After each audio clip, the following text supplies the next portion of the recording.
So we begin with our two blessings. Baruch atah Adonai, Eloheinu melech haolam, ha'oneh be'et tzara.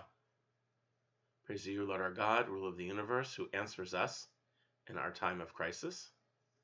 Hayom chamisha v'tishim yomim l'seger. This is the 95th day in our time of quarantine, our time of isolation. Baruch atah Adonai, Eloheinu melech haolam, asher kedishanu b'mitzvotav v'tzivanu la'asok b'divrei Torah. Praise to you, Lord our God, ruler of the universe, who commands us to busy ourselves with the study of Torah. So this week is the week of Parshat Shlach Lecha, the parsha that speaks of the spies who went into the land to check it all out and brought a report back to the people that it was a land of milk and honey, a wonderful, beautiful, amazing land. And yet, they looked and they saw the battles that would need to be fought. They saw the cities they would need to conquer. And they said, we can't do it. It would be better for us to not enter the land. It would be better for us to go back to Egypt. And the people of Israel, who had never even seen the land, agreed with them. They were afraid of the future. They were afraid of what might be.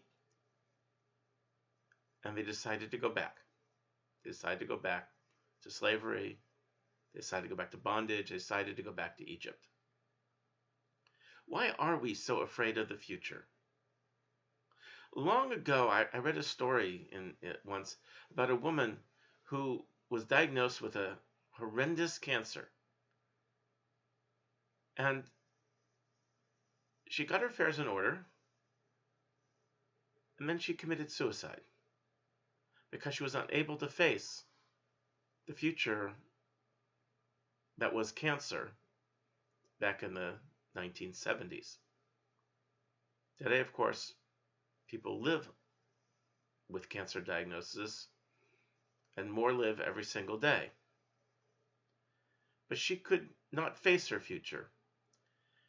And the person who wrote the article said sometimes there is this certain terror that comes when we can see too well into the future. It's almost as if we're on the very edge of getting it all, getting everything that we've ever wanted, and yet we turn back. Yet we go back to what we know, go back to what is safe. We go back to Egypt and the bondage that was there. Past is important. I'm a historian. The past is important. We need to learn the lessons that come from the past. We need to look at it carefully and see what it has to teach us.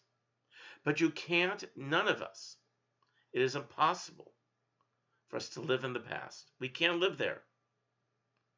I say all the time, there's a reason that cars are built with the windshield so big and the rear view mirror so small. We need to look back. We need to know what's behind us. But we need to keep our eye on where we're going. We need to keep our eyes always on the future. Now you can ask, well, how do we know what the future holds? And that's the key to it all. Because even when we think we know what the future holds, even though we think that the future is just laid out in front of us, and it may not look so good sometimes, it's unknown. We can never know the future. It is impossible. Not because time travel is impossible. That happens to be true too. But we can never really know the future because the future does not exist.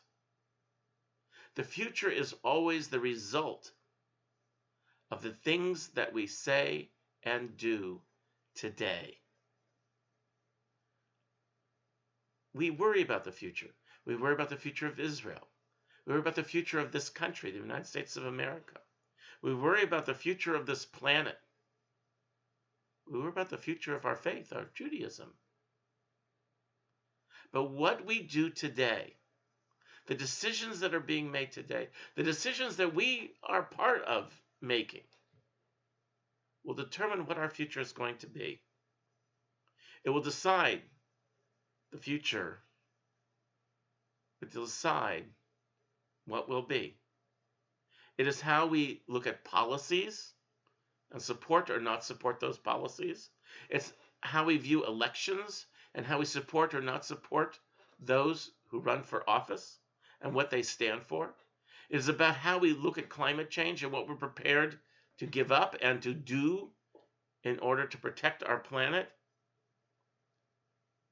And it's about what we're prepared to study, what we're prepared to sit down and learn, what we're prepared to take to heart that will determine the future of our faith. If we are prepared to do the hard work, and it is hard work, there are cities to conquer, there are battles to be fought. But if we are prepared to do the hard work, then there will be no turning back. Egypt will disappear into the dustbins of history. The future will be ours.